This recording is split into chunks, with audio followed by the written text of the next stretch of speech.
Welcome back to Racing with Jesse Rosinski. Sorry, I'm really running late on this one, but I had to go to Wilmington for the VA yesterday. You know how long that takes. It's the VA.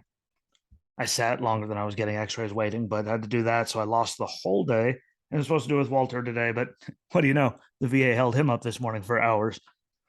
So he couldn't be with here. So two shout outs to the VA for doing such a fine job at sucking. Man, at least yesterday it was just she got off early. It was perfect timing for me to go. But him, like it's just one headache after another. But there was some good racing from over the weekend. I don't know if everyone got to watch everything or how much everyone did watch capable. Even but there was some good racing across the board, and we did get to see some good things and learn some good things, which was the good thing. I mean, there was some extra headaches that were I thought unnecessary and some stupid that happened, but really good racing across the board for the most part. I can't believe how many, like NASCAR wide, well, how many single car just spins, people losing it all on their own. I mean, from everyone from guys that, less experienced to guys that are all the way up there that just went around all on their own at Indy on the road course. I mean, that was unexpected just because, they've done a bunch of road courses, no matter how technical they were this year. But you didn't see that many people just going around all on their own, which again, it's one of those everyone's saying you got to be really fast if you want to try to pretend to even save the car when it tries to get squirrely. So, I mean, at least they made it harder to drive, I guess, is, the way to put it, which there's nothing wrong with them just not being stuck to the track and ready to go because that did get really overly boring for a long time. But lots of spins there. Mercedes had another double podium day in Hungary. Going to get to that, but that was really good to see. Too bad it couldn't have been more, but things happen. Nothing you could do about that. And on a sad note, rest in peace to Scott Briody, who sadly succumbed to his injuries during a qualifying crash Friday in MotoAmerica at Brainerd International Raceway. Finally succumbed to his injuries. I believe it was yesterday.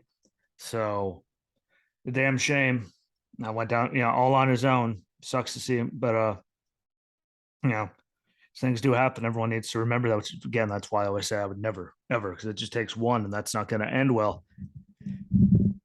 And I'm like got all kinds of screws and stuff holding me together. So I'd be really, it's just a damn shame. So his family will never hear it, but or anyone will. But rest in peace to him. It sucks. Um, a respected guy. It's terrible to see it happen. You don't see it happen very often, in races. So when it does, everyone deserves to, have their piece said about them because it's still tragic and it sucks no matter what. But that gets us to the MotoAmerica action that happened at the Brainerd International Raceway. They actually showed two of them on TV, two separate, times. So that was really, I didn't see that coming. And have the Superbikes and the King of the Baggers both having their own individual show. I mean, granted, there was so much more, so many other, you know, divisions that race, but I got those two. I'm not going to go over everything because I didn't get to see them. So I can't tell you anything about the racing. I can tell you about the race for Superbike and the King of the Baggers, which I thought put on, you know, good races. Wasn't the greatest of things, but there were people, making great saves. There's things that happen that you didn't expect to happen. At least I didn't. On the Superbike, seeing Gagne on pole and dominating until he wrecked all on his own on lap 13 of 18. Like you heard the lockup. I mean, right as he went by the camera, like you heard it, turn around, he was down, which is just really, really weird. But, he was just driving away with it, which you've heard me mention his name repeatedly because he's just driving away with a lot of them. And he went down, which again, weird thing, didn't see it coming over the weekend, but he was okay. He got up. That gave the win to Petrucci. Peterson was second. Jacobson was third. And the King of the Baggers, who I just find, crazier as it is, but early red flag. And then there was another one, too, to go because of rain and it ended the race. It sucks because I thought they were getting a little bit, better racing wise over the super bikes. But, those things in the rain that, I mean, they're already slipping and sliding just on the asphalt alone in rain. That's a suicide mission, really, in my opinion. But ended early with Bobby Fong in first, Travis Wyman was second, and Tyler O'Hara was third. But again, no big crazy incidents in any of those. Thank God. Because again, that's why I always said never ride one of those. When you go down, what that's pretty much all but guaranteed to end really bad in most situations.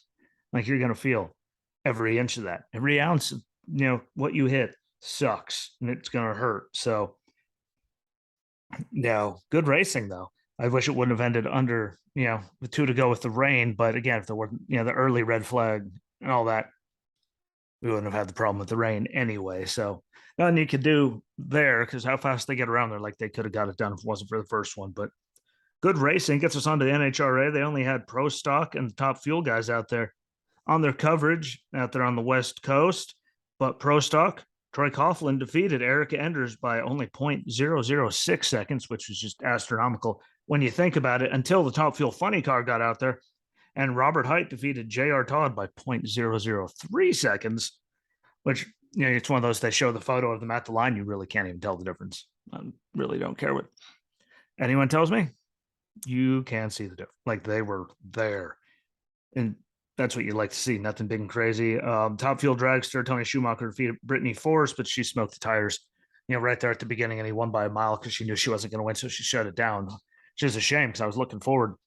After because that was the third one to go to. So after the first two close ones, you're like, yes, well, this is going to be good. And then the tires smoke. Yeah, it happens to the best of them. Obviously, she's one of the best from lots of records, so it sucked to see it end that way. But overall, like really good finals for a change. There was no like tenths of a second here. I mean, when you're winning by thousands in those two, that's impressive. So shout out to all of them for getting that done. Again, wasn't like they were in Denver where they had to play with all the fuel levels and all that because less oxygen, so they had to do more. I mean, this is just back straight down to just go, and there wasn't people blowing pistons and all that over the place. And really good though. Again, not even a hundredth of a second combined between those two in the final, which is just freaky close when you think about it. So really, really cool. I really, really enjoyed that. And again, Sundays, don't want, make sure you like set your DVR, whatever. Don't watch the qualifying stuff because there's a lot of that and it goes on, but watch the finals because there's a lot of, you have to get through all the semis and all that after qualifying is done on Sundays. But in those 2 or 3 hours, there's a lot of good stuff. And especially at the end, lots of upsets, big motors. I mean, who doesn't want to see that? It's really, really cool. So I highly recommend getting that. And then we get to the IndyCar Gallagher GP at the Indianapolis Motor Speedway on the road course. We all know I'm a fan of the race on the road course because no offense to the oval. I mean, you saw the Indy 500 this year, hopefully. You saw the cup races on there for years where it's just follow the leader. Didn't make exciting racing. Sorry. The people hating on it. Like those oval races actually absolutely sucked. I'm not the only one that thinks so. Like when, 2020? Kevin was faster. He got to a certain distance behind Denny, and because of the air, he couldn't get around him. And if Denny didn't blow a tire or need a wall, Kevin wouldn't have won because the air, it made boring races. Nothing the track did. With the aero package just sucked, and the racing there sucked because of it. And I like road racing. I like the racing on the Indy Road Course over the oval just because of that, because it was very snooze fest for a very long time. Again, comment. Tell me if I'm wrong. At least if I'm wrong in your eyes, because I think it's better on the road course. But we'll get to that. The IndyCar race was good. It sucked. Rosenquist was on pole, but they right away, Pato O'Ward went around and solves it in turn 3, but he got it going. Pagano runs out of gas around lap 36 on track, which causes another one. And then Colton Herta. I didn't look to see what the exact official problem was, but dominating the race, and then he went over the top of that curb and he could say whatever he wants. It just gave up. Like that had to be a thing. Because if you watch the race, he was way more than going over those curbs. He was eating those curbs with the bottom of his car. And then he hit that last one, literally coincident. I think not, that he hit it and everything told him to go off in the car. So that sucked because he had the car to win. He was dominating. He was just eating those cars up at the bottom of that, the curbs up the bottom of the car, and that caused whatever it was. I don't care what anyone tries to tell me. No way in hell he hit that last one that everything started happening simultaneously and had nothing to do with him hitting them so repeatedly. So just think 1 foot over and the other, and that could have caused, made all the difference because he was gone just like he was earlier in the year. That was in the rain and he dominated, but he was still doing this. He wasn't pulling away by his match, but he was still doing phenomenal out there. And him hitting it it caused all that to suck, which again, it's a damn shame. I find it a damn shame no matter who it is when they're dominating and something like that happens because it's dumb, but it's also human error, stupidity, continuously running over that. It's not like he didn't hear the car going and slamming as he hit it every lap. He's right underneath him. So he was his own worst enemy there. Nothing you could do about that, I guess. But whether it was anyone back, even Truex, the Coke 600, he led 588 laps, and I was there in person going, Jesus, this is the most boring thing ever. It still would have sucked to see him do something stupid and cause himself the race, because when they're doing that good, I don't care who it is. You want to see them do good if they have the best car and they're out driving everyone, especially on road courses. So I'm sure a more official word will come out, and I'll look it up to see. But that sucked. But it broke Alexander Rossi. I believe it was a 49 race winless streak. Finally won it there. Lundgaard was second, Power third, McLaughlin fourth, Justin Newgarden fifth, Renus VK sixth, Graham Rahal seventh, Scott Dixon eighth, Rosenquist ninth, Alex Palou 10th, Marcus Ericsson was 11th, and Jimmy Johnson finished 2012th. Again, nothing very exciting to talk about. And that one, no offense, wasn't that good of a day for Jimmy, but minus that, good racing, just like Formula E at the London Dockyards around 13 and 14. I personally thought Sunday's race, which was around 14, was better than Saturday's race around 13. But Saturday around 13, Dennis was on pole. Van Dorn started second. And then, it goes straight through. Dennis wins with 0.1% power left.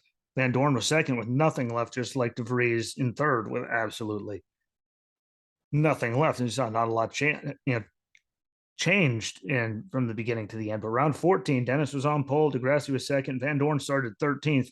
And it might have ended with Degrassi first and Dennis second, but with end of De Vries third. But Van Dorn drove from 13th to fourth. And that was the most passing I've seen one of those races like ever. He didn't do that in Monaco a few weeks ago. Like he passed everybody. And I mean, everybody. That was an most impressive race I saw. Ever. Formula E, just him coming through stuff. Because again, he started in the back in other races. A lot of people do. You don't see them, making a lot of passes and doing all kinds of stuff. And yes, more, there are tracks that are more conducive to passing than others.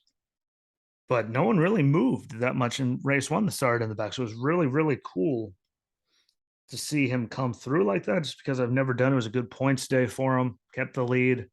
And, can I say I'm a Van Dorn guy? Like him just because of his name in F1, and to see him down there doing that, really, really cool. And again, good races. It's coming up to the end, I believe, this weekend, round 15. This is it.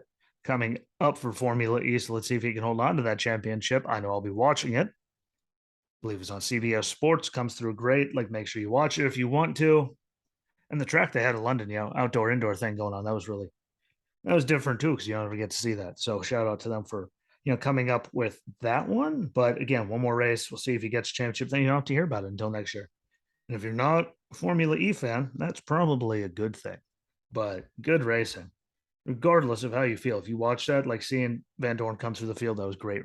Really great racing. So congratulations to all of them. We'll see what the championship brings them here in a few days. FIA Formula 2 in Hungary.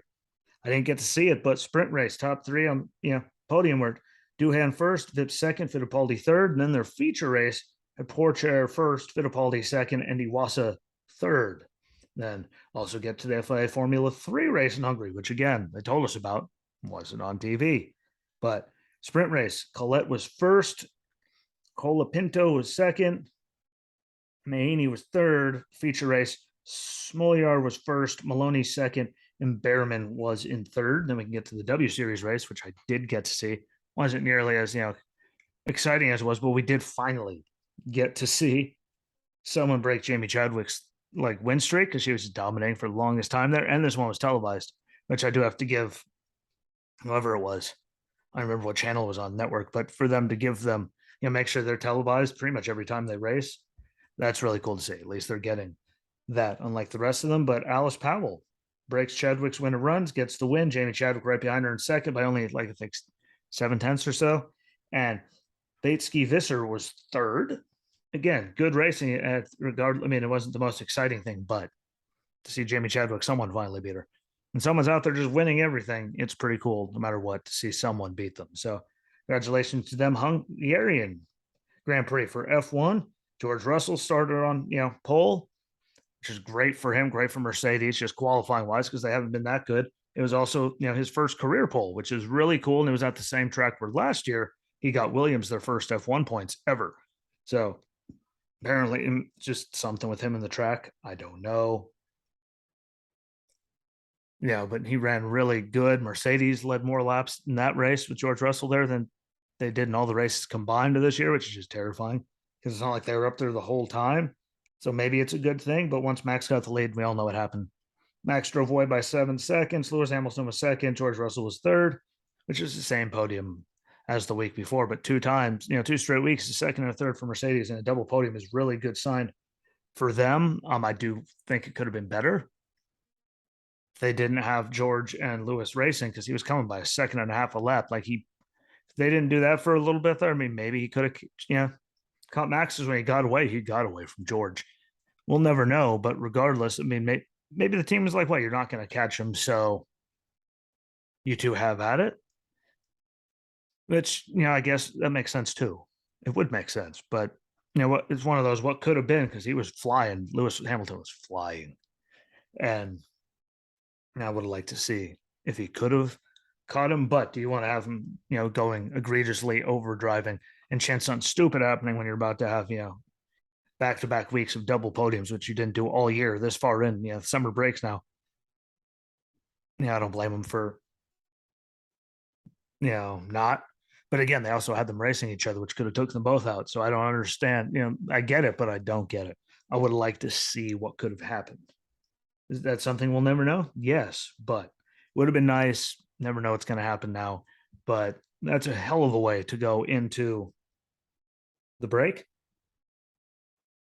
For the summers, they're not allowed to look and do anything at all on the break, but at least they went in with back to back, double podiums for second and third, which again, they didn't do all year. So if that's how you're going to, comparatively, would you rather go into the summer break the way they started the season, or do you rather go into it, with back to back second and thirds? I'd rather go into that. At least things are going in the right direction. No one can touch anything during this or look into anything during the break. So it's not like anyone's going to be working to, get better and get, an advantage during it because they're not allowed to, which I think is another really cool thing.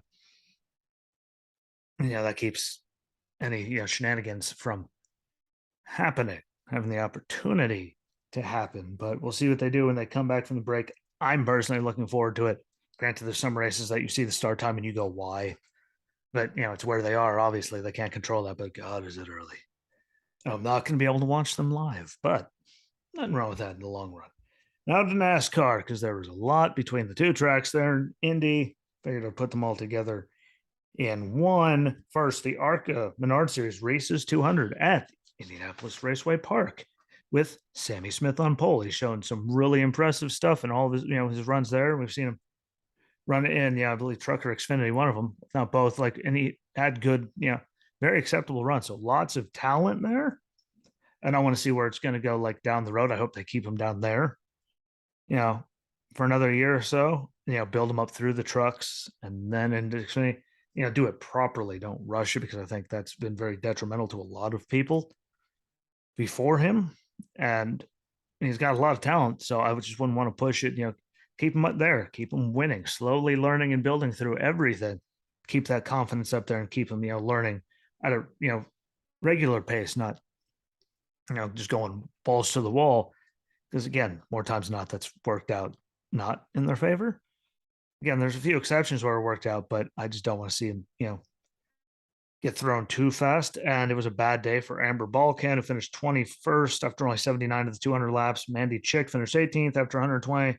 Tony Breidinger finished 17th after 122, and a super hard hit for her, in the race. But interview, she admitted that she was wrong. She caused it. She did this. And now she's got to move on, which is all you can ask for someone, especially at that age after that. So good on her. But again, totally sucked for all of them. There's only 6 cars on the lead lap at the end. And Chandler Smith got the win. Shocker. Yeah. Chandler Smith right there. He's running for the championship in the trucks. But him winning, no one can't say he didn't see that coming.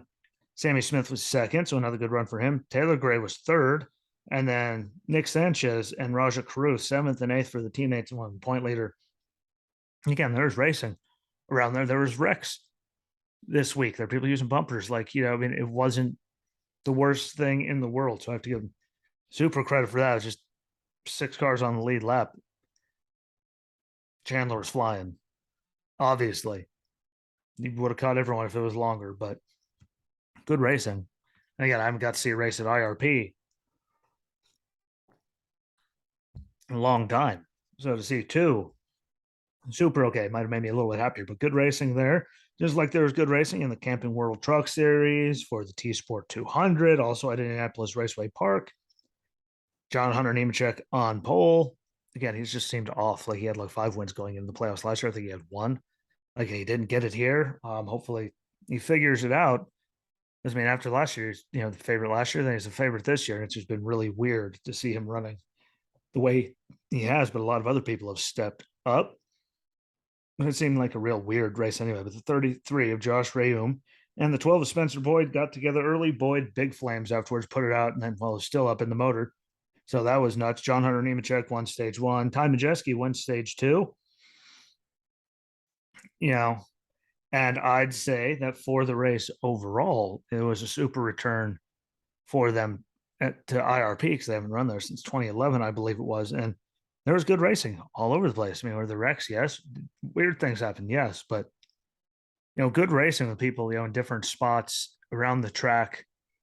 John Hunter wrecked himself at one point. Like there was just lots of, he was just pushing it too hard. But I say it was a very successful win. And even better, Grant Enfinger got the win. So now he's locked into the next round, which is amazing.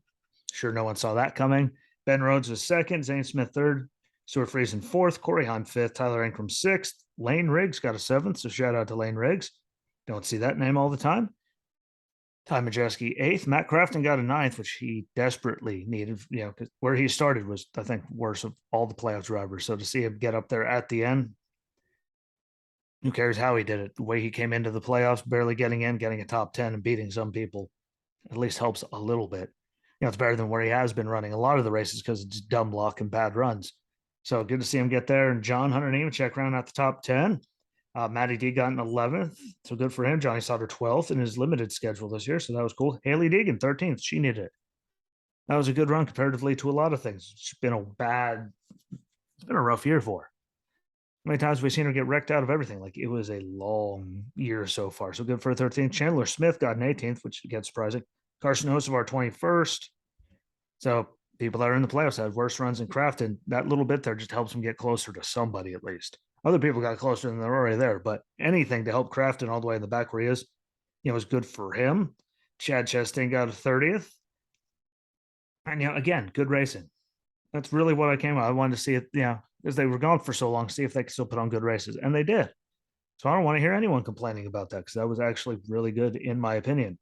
Gets us to the Xfinity Series, Pennzoil 150 at the Brickyard again on the road course. No matter how much people complain, bitch, moan, whatever you want to call it about the road course.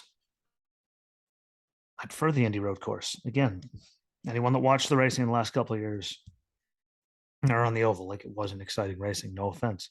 Like the Indy 600, dude, dominated it. Pits worked out the way they did, and it was a lot of follow the leader pretty much. That's just not good racing. No offense. The Brickyard, I mean, again, aero packages, no one could pass anyone. It was really, really abysmal to watch for a long time. And anyone that's actually honest will admit that. Without hesitation, without any problem. Anyone that's honest will admit the racing sucks. So I prefer it on the road course just because at least it's not, follow the leader. But AJ was on pole, shocker. Ty Gibbs second, shocker. Terrible news. Jeb Burton went to the garage before it even started, dead last, like before they took the green flag. He was in the back, going to the garage. It just absolutely sucked. Other big one was the wreck was 6 to go in stage 1 when Parker Kligerman, the 35, lost his brakes and just put it sideways to try to stop it, and his back end caught the 44. Ryan Ellis, that absolutely sucked, but I mean, he put it sideways to try to slow down and stop it in some way, so going head on into the barrier and all that there. So, I'm sure Ellis wasn't happy, but I mean, what else was Parker to do in that situation? I mean, head on would have been abysmal and terrible. It wasn't the only time we saw someone lose brakes for the weekend, but glad at least he did that. I mean, he didn't want to hit the 44, but I mean, he had to put it around. You lose brakes, you got to do something to get that thing to actually slow down. And going forward and head on into the wall is not how you slow it down when you have no brakes. So he did what he had to do. Terrible pit stop for AJ during those pit stops, dropped way back, but gave the win for the stage to Noah Gragson. The start of stage two, for some reason, Josh Berry spun out both monster cars, Ty Gibbs right away, and then Herbst a little later in the lap. That was weird, but whatever the monster cars did to him, who knows? Noah Gragson had some splitter issues and damage, which took him out of contention after that. Bubba blew up, which sucked because, again, I really do think like he shows he can drive when he gets to the road courses. His head, maturity level, like it's not there where it should be in a lot of the races. But when he gets to road courses, I mean, he does run good unless stupid stuff happens. So I wasn't happy to see it go out, regardless of how much crap I give him for doing terrible a lot of the time. Like on the road courses, he's good. So hate me for saying it. I don't care.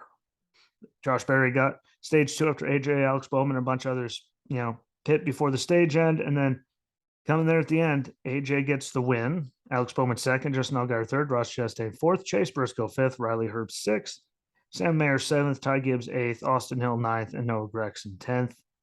Landon Castle got 11th, which is great to see him again running good. Barry 14th, which, not surprising, but a good run. Clements only got a 19th.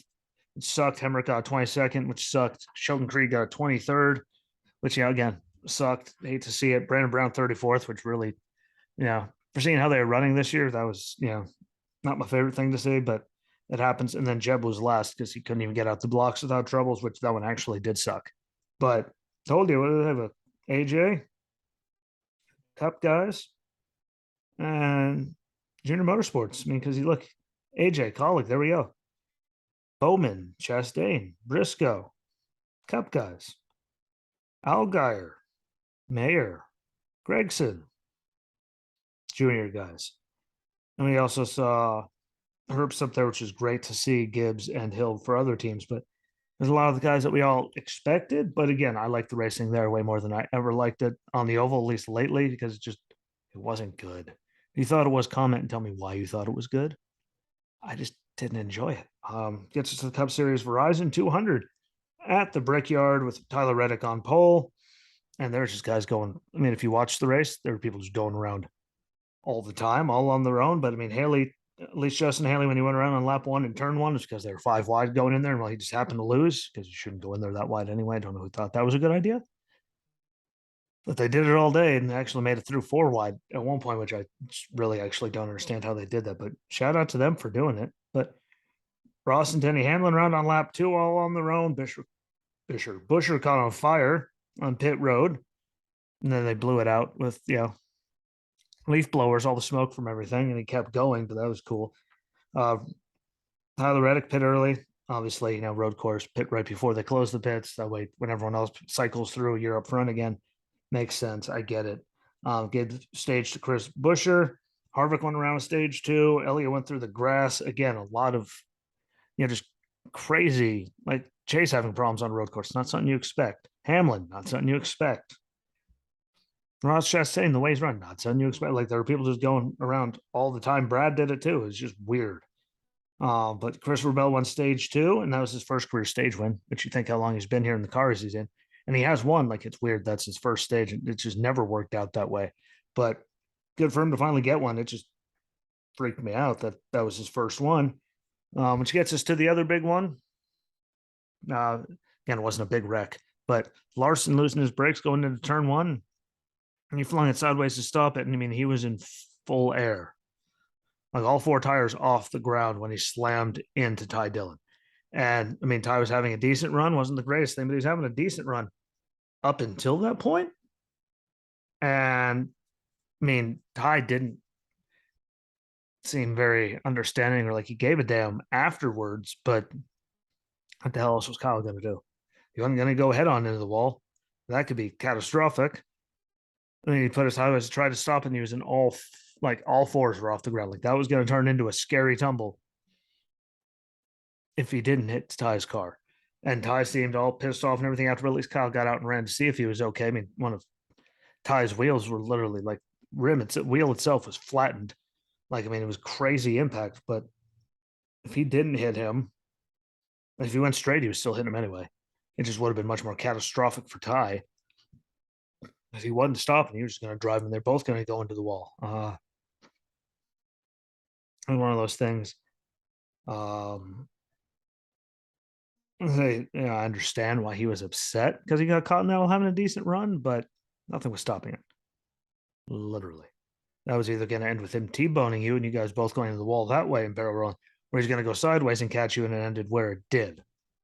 There's no way Ty wasn't getting hit. I get it, being upset, but I still thought he was just a dick. Maybe I just don't like him because he doesn't deserve to be there.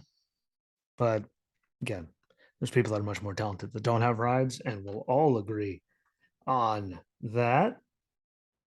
And again, at least he got out of his car and literally ran down to make sure Ty was okay, regardless of how, Ty handled it. And I didn't like Ty's interview after. I thought he could have handled that better and been, a man about it. But, it is what it is. I guess how much disappointment can wear on you after a while. But, and Larson didn't want to talk at all. He turned it down so he can go check the team and see what happened. That looked like total brakes to me. Just gone. Don't throw it that sideways. Purposely, unless your brakes are gone. I could be wrong, but that's what it looked like to me. I've seen it enough times. Again, I haven't seen anything I didn't look, but that seemed like it was it for the Harvick. Wrecked hard. Bell had damage, in the final stage. And Bell sadly was, was 6 to go. And somehow, which I don't understand, 6 to go. That road course takes a minute and a half to get around the road course. He blew up. I mean, fender came off, I believe, but like needed to go to NASCAR overtime. Like with 6 to go, you got about 4.5, 5, 6 minutes to get around the track under caution. And it took that many laps to clean that up. I don't believe that. I don't believe it at all. I think it's just another one of theirs because they could have got that cleaned up and gave them 4 laps. If they didn't, they sure could have. And anyone that wants to argue that, please put that in the comments. I'll argue with you on that. It should not take them as long as it does to clean stuff up. If everyone else can clean their stuff up and those cars explode just as much as these into pieces, like they should have been able to do that. That was ridiculous. It is what it is. Did get to see it, come back though. The move by Chastain, like that was just idiotic. Taking the access road and then still racing for a lead like it was going to matter. But look at NASCAR taking forever to even throw the damn thing. Like it took them, like they didn't say anything until after the fact, which I don't know why they didn't tell them to move the hell over. Go drive into one of the, an access road somewhere and just stop and let the field go by you. Because I think if he got up there and wrecked them, even they were racing for a lead, him and Reddick, then Reddick would have lost the race. And so would have Chastain because they didn't call anything. Like 2 straight years it happened with Briscoe last year. They need to do something about that. Like and not wait until the very end as they get the hell out of the way. But Reddick got the win, thank God. Austin Cindric second, Harrison Burton up there in third. So shout out to Harrison. Great to see it. What finally, I mean, for where Matty D ran, I mean, that was really good to see you up there in the top 3. Granted, you took Chastain out of there, would have been 4th, but regardless, the top 5 is the top 5. Top 10, hell, top 20 at the rate that year's been going. Phenomenal. Todd Gilliland, 4th, phenomenal. Bubba, 5th. Told you he can run on road course. Told you to watch out for him. And I give him credit when credit is due, and he should run better at road courses because he does. So I said he'd be there. There we are. Logano 6th, AJ 7th, Michael McDowell 8th, great run. Chris, Cole Custer 9th, great run. Chris Buescher 10th, even after the fire, good run. Kyle Busch was 11th, Christopher Bell 12th, even with all that. Ty Gibbs got a 17th there, filling in for Kurt. So, I mean, we all knew he was talented. Again, you're putting him in really good equipment, but 17th is not bad. Only second race in one of those cars, and it's at Indianapolis Motor Speedway road course. Like, that's impressive. We all know he's coming sooner or later. I just think he needs another year in Xfinity. Personally, that's just me, but time will tell. Corey LaJoie got an 18th. Ross Chastain finished 27th after that penalty. Suarez was 28th. It sucked, but, it is what it is. And for anyone that was in Eastern Carolina that listens, in case there is anyone here, was everyone else just as pissed off and yelling at what is it, Charlie Ironmonger? The meteorologists were popping up and taking over because there was, tornado warning and severe storm. So they went and cut that off. And he said, this is more important than your race. You're like, bro, if I'm about to get hit by a tornado, if it's coming, trust and believe there, Charlie Ironmonger. I'd much rather be watching the race than something stupid happen. So at least the last thing I saw in the house, well, I have to wait forever for insurance and all this stuff to go through. I'd much, or worse, I'd much prefer being the end of that race after that many hours than Charlie Ironmonger.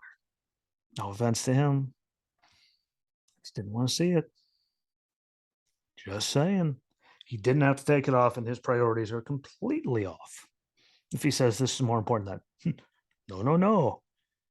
You don't tell me what's priority in my life there, Charlie. I wanted to see the race. Come hell or high water, I was going to see the damn race. Especially if that was going to be the last again. And this is more important. Yeah. What if something did happen? I'd be pissed. The last thing I heard was Charlie Ironmonger telling me about the storm threat. I mean, sheesh. God, but overall, again, good weekend of racing. Glad to see Bubba and Cindric. So it was going to be good. Great run for Harrison Burton. I'll admit when I'm wrong. He did good. Just look at Todd Gilliland up there too. There's a bunch of names up there that needed it and proved they can do it. So I mean, if this is, do I think it's going to be a turning point for either of them? No, because they're going to go back to the bigger normal tracks where there's a lot more involved. When I mean it's a lot more out of the drivers' hands and stuff. Or lesser, road courses, short tracks, stricter play tracks. Those are the places where the guys, they didn't run as good as everyone else always have their chance. So we'll see if he can carry it on. Like get momentum. Momentum is real in sports. Getting, when I say a third, that's phenomenal. So if he can carry that into something, I hope so. I just don't think he's going to. Sorry, not sorry. Good run for the Mercedes. Hopefully they keep that up after the break and things keep getting better. They're way better than where they were at the beginning. And I think that's really good. And F2 and F3 need better TV deals because I'm tired of hearing people talking about them or seeing qualifying and then not seeing their actual races. Like I'd rather see the races than qualifying. You need to do better, but that's where I'm going to leave it. I appreciate watch and listen no matter where you are. It makes me feel good. So please just remember, like the video, share, comment, repeat, subscribe on YouTube up in the top right corner of the thing. All of it helps. Like the video, comment on the video, rate the shows, and I'll be back on Friday. So be good to each other. Share it out, comment. Until Friday, my friends. Peace.